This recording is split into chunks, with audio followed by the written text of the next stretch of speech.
We out here. Yes, sir. My man. Snarenarada in the building. We in here. Savage Royale, baby. Hey, you know we out here, baby. We back for another film review. You like saying film review or movie review? I feel like film is more like authentic. Film? Yeah. Film sound real prestigious. Right. You feel me? What movie we talking about this time, man? What we got? All right, we got for you The Boy and the Heron. The Youngin' and the Bird. Youngin' and the Pelican. The Youngin' and the Pelican. Very, very interesting movie. The Boy and the Heron. Yeah. Man, where do we even start at this point? I mean, we were at the Godzilla film and we seen this on the trailer and you know on the what you call them, not the commercials but the previews. Yep. And we was like, we're gonna check that out, and we checked it out, and it was a ride. Right. It was definitely a ride, man. Right. We just gonna start right there. You know, it's an anime. Can we say this is an anime? We can say it's an anime, and the Ghibli. Now this is a huge thing. Yeah. Ghibli or Jubilee? How do we pronounce that? I think Ghibli. Ghibli? Yeah. I think that's the way. I think that's the way. Mm-hmm. I'm gonna have to agree with you because that's a huge divide right now. Yo, for real? Everyone says it different, so I'm gonna say Ghibli. That's all I've heard. Yeah. Hey, it was a fire film though, man. I went and did my research with Spirited Away. Mm-hmm. I know we talked about that because before this film, I had never seen a Ghibli film, anything from their production. So I went and did some research in terms of the style of his anime, the style of his storytelling, and that was a great film with Spirited Away. I really enjoyed that film. You seen that before, right? Yeah, it's been a long time. I seen that probably with my sister, with my sister when I was about like 6 or 7. Okay. And from there it was House Castle. I don't know if you heard of that. I never seen that one. Okay, that's a little bit different, but same category and everything. So. Okay. Yes, sir. Yeah, and then we made it to The Boy and the Heron, man, and it was I would definitely say it was a slow start. Yeah. For the film, I think they were trying to do some more like trying to get the plot going. Lay the story out, set the scene, if you will. Right. But I mean, we've all been a boy before. Right. You know what I'm saying? You and I both have been a boy, so we understand how it is being on that young adolescent level where there's just a lot of things going on in life, right, that you're trying to figure out. You're trying to figure out, like I say, simply you as a boy. He had a fight early on, with some youngins that he got, wrestled with, getting bullied, if you will. So that's an aspect. And the boy's mother died. I think she was already dead when the movie started. Right. Like it was a big engulfed fire and everything, so that was just kind of like a moment where it was like, oh, this is hitting and this is hitting right away. The emotions. Yeah, when you lose your mother, I have my mother still, but I can only imagine losing your mother and how heavy that is. Right. And then to lose it as a young kid, like you said, you already are trying to figure out life as like, well, he was no more than 10 years old probably. Right. And then your mom's gone. But then Pops already had another woman lined up. The quickness. I don't know the time span between when Mom's died and when the new one popped up. But Pops was like, hey, I love your mother, but we gotta keep this show on the road. We gotta keep it moving, man. Because I think he owned like a factory. He was a wealthy man. Right. So that was interesting. It wasn't a boy that kind of just came from the gutter, if you will. It seemed like his father kind of had bread. Right. Kind of was well to do.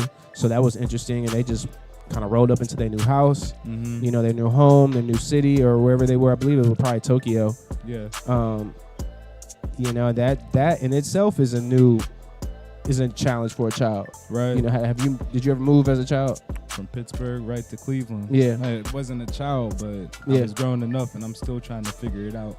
So to have that as a boy going through schooling, just growing up, just trying to figure out where they belong, why they're here, that's a lot. And as human beings, we're dealing with that every day. So amplify that times 4, and right. You got a Boy and the Heron right there. You got the Boy and the Heron right there. Right.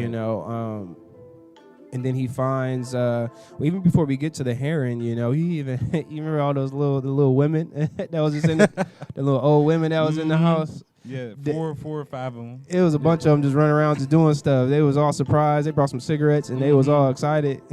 Now that I'm thinking about it, I just remember all these little random scenes. They was just like, the one lady was just salty that the old dude was smoking. Yeah. She was like, where you find this tobacco from and why are you not sharing? Right. Why you ain't passing it over here? Come on, man. Let me get some of that, Run bro. that. Yeah, run that tobacco, man. That tobacco was a commodity, hot commodity. Right. But yeah, that was just, interesting. All the people in this house, but he was a child, so he still had that spirit of exploration, right? So the first thing you're gonna do, you get to the new crib. What you gonna do? You gonna go around the house. You gonna go to the backyard. You gonna go out, walk down the street. You gonna see what's around here. Right. Am I gonna draw a book? Like the list goes on. Yeah. So he instantly started to kind of explore, his new area, and came across some ruins, old ruins, and of course that's gonna be, interesting to a child. Like what's going on here. I don't know. Did we give away if we're gonna do some more spoilers? I mean, hey, I think the next part, that's filled with spoilers at this point. Because I'm trying to figure it out, but I'm like, no, we just gotta keep going, I guess. I mean, hey, we might get a spoiler, you might not. You know. Right. Like the kid's in his own imagination, and the heron that comes by. Do you think the heron was real? Or do you think the heron was more of like an imaginary friend? It had to have been an imaginary friend. Think so? Just the messages he was telling the kid along the way. I can't see an actual heron with like 3 mouths saying this or that to a kid, but that was an interesting character. That was an interesting character. Through all types of forms and shapes, and it was like, okay, who is this? Like, yeah, it's deeper than that. Yeah, and I think we knew that in the beginning of the movie, but still seeing that unravel, seeing that character basically morph into a man. Yeah. At the end of the movie, it was like, oh, okay.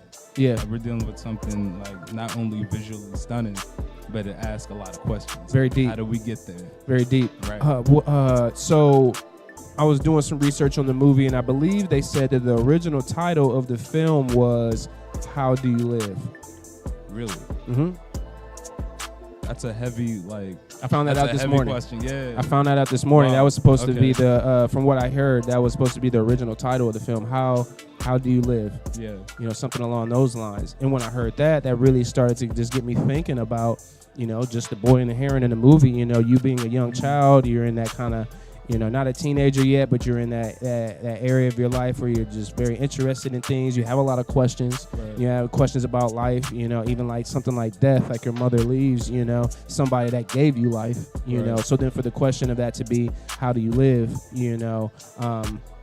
it's interesting. It's definitely interesting, especially on the back end, because you don't really think about it that deep when you're first watching it, I guess. Sure. I didn't. Right. I mean, for me, it was just like you're trying to follow along and see how it attaches to you in your own personal way, and just to figure out what's going on, not just with the boy but yourself. Yeah, so I felt like it was a very big spiritual journey in a way. So I don't know, but you keep that aurora on you the rest of the movie. I mean, I now that I think about it, man, I can really relate because I remember moving, we were living in Cleveland and we moved out to Greene near Akron. I was around 6-7 years old, about first grade, kindergarten, first grade, new environment, a new house, new city, and there was definitely that element of just a new world and all these questions, and you're a boy, trying to grow into a man, so yeah, I mean, that's deep, man. How do you live, it's just crazy. I mean, I think we still trying to figure that out. Right. Even in my 30s, it's just every day you wake up, and that's still kind of the overarching question of just your existence. Like, how do you do this thing called life? Right. We all wish there was a nice little handbook written out for us to tell us step by step in your particular life where you need to go. Yeah. That ain't never gonna happen. No, you ain't gonna find that handbook. You ain't gonna find that at all. But you can find, people like the heron, which sometimes I feel like a lot of people may not be what you expect. I don't think he would ever expect something like the heron to be a guiding, figure through life or through that journey that he had. Right. A very unexpected person, but still had wisdom and had things and was looking out for him. Yeah. So the heron was an interesting character, that kind of, like you said, it definitely shapeshifted and morphed, but he definitely was a good guider. Yeah, absolutely. And, that heron for myself, be my mom. Yeah. And we're blessed to have our mothers. We're blessed that they raised us the way that we are today. And a lot of people don't have those parents, unfortunately, today. And, you know, it's a blessing. Yeah. You know? And trying to not only a guide her through life, but a guide her into like internally, you know, to find that power within, you know, to find those things that's inside of you. Not only you're trying to find your way through life, but you're trying to find your way into the depths of who you're supposed to be. Right. You know, not only like, oh yeah, get the job and get the wife and get the car and progress like that way, but progressing deeper within you, you know. And I think that's also what the Heron was, you know, trying to help the boy along the way with. Right. You know, because the Heron had powers himself, not to give too much away, but you know, he had a certain amount of powers himself, you know. It's just a crazy movie though, because you know how those animated movies are though, like anime, like it's really a journey. It is. I really need to watch that like 3 more times. Right. Me and you both, and take it back to the Howl's Moving Castle and Spirited Away, and just try to see what the message was overall with those movies as well. Yeah. So I'm sure they're different. I haven't seen it in a while. Yeah. I mean, and I never saw Spirited Away as a child. As a kid, I guess saw the cover here and there. Okay. You know, but I never saw the movie. But yeah, it's sometimes it seems like the more live action, you can kind of get it straightforward. But sometimes these animated movies, man, you really have to like think. Yeah. You know, they're giving you these new worlds, you know, these created characters that are just like way out of our imagination. Right. You know, so you really have to think. But I like the characters too. I mean, I thought it was a great movie, especially on like the fantasy side. You know, the anime, the visuals were fire. Yeah. The visuals were fire, man. It was probably like a 2-hour movie? 2 hours and 13 minutes. 2 hours and 13 minutes. Hey, take a nap before you go see that. 100% I ain't gonna lie to you. I slipped away. I slipped away a few times. Just spirited away. I spirited away a few times. Yeah, there's so much action-packed visuals, the character development, all with the lessons. So for me, I give it a 7.5 out of 10. 7.5? 7.5. Now that's without the rewatch though. So I expect that score to go up even. See, I don't even think we're capable of giving real spoilers because like it requires a few watches to even to grasp it. You know, like, I don't even think we're capable of spoiling it fully because it's like it requires another watch. Right. I think I'll give it until like you said, until I see it again, I think I'll give it a solid 7.5. Okay. You know, I'm gonna give it an 8 too. Right. You know, but I think that's fair. That is for sure. It wasn't a bad movie at all. It wasn't a bad movie. No. It wasn't no Godzilla. Nah, it didn't have the action of Godzilla. But yeah, hey, if you go watch our first video, Godzilla review, I'm still high off that movie. I do. I mean, I was just texting him yesterday. I think about that movie all the time. All the time. Shout out Space Godzilla. Space Godzilla.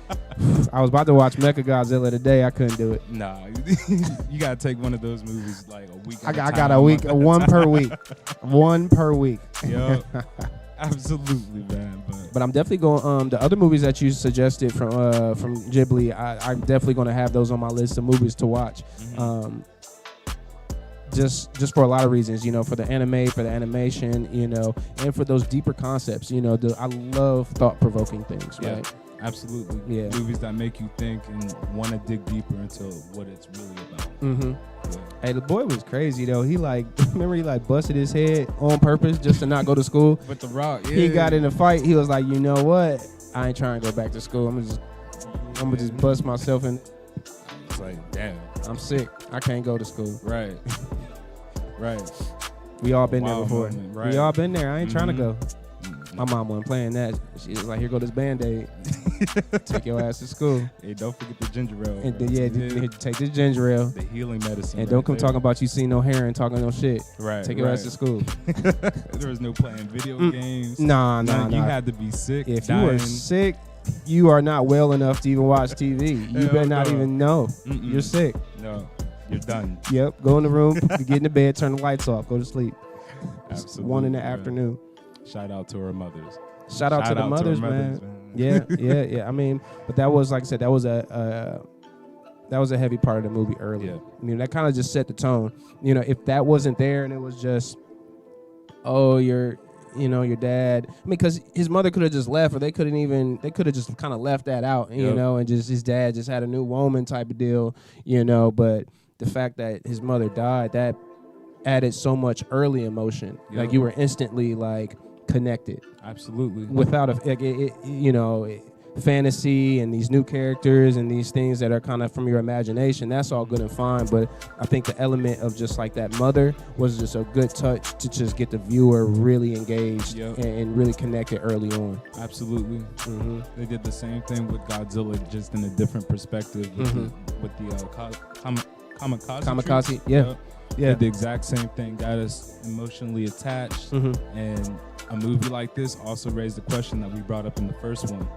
Like low budget, higher profitability, higher ratings, higher everything. Yeah, I think Ghibli puts that in the list again. Like, how embarrassing is it for these other movies to be making $200 million budgets? Yeah, you come along with the low budget, you get more reaction out of it. And the plot, the storyline is good, It's not some fluff storyline that we've seen over and over again, you know. And there's just this thing in Hollywood right now, or just in the movie world right now, just all the superhero movies. Like, we might be superheroed out right now, Like, I'm not sure if I need another Marvel right now.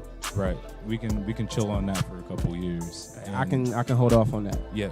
And the anime's taking over with all the action, the fighting, and the story. So you're looking for some superhero, anything. And I mean, even Godzilla and this too. These are two Asian films. Yep. You know, I mean, is this a Japanese film too? Yeah, Japanese. We, without even thinking, have covered 2 Japanese films. Right. Without even trying to do that. But I mean, it's interesting. Like, these are 2 fire films that have come out of Japan within the last 6 months. Right. So it's like, I mean, hey, they doing it. They're not doing anything that's just crazy. Even Godzilla, straight to the point. I mean, obviously there's some CGI in there a little bit, but it was the story that was grabbing you. Yeah. And even with the anime, obviously the visuals is great, but still there is that story that is just like, it just grabs you real quick. I can't say that about some of the superhero, even some of the American movies that's come out recently, like, you got to get back to that really heart grabbing, that real emotional grabbing. I guess Oppenheimer, I saw that was kind of, that was grabbing. I think that had an element that was just everybody that could relate to, just because of something like nuclear war, like a bomb. We all got that in the back of our minds, all the war that's going on in the world. So we can instantly kind of like relate to that. Yeah. But yeah, man, shout out to Japan. Shout out to Japan.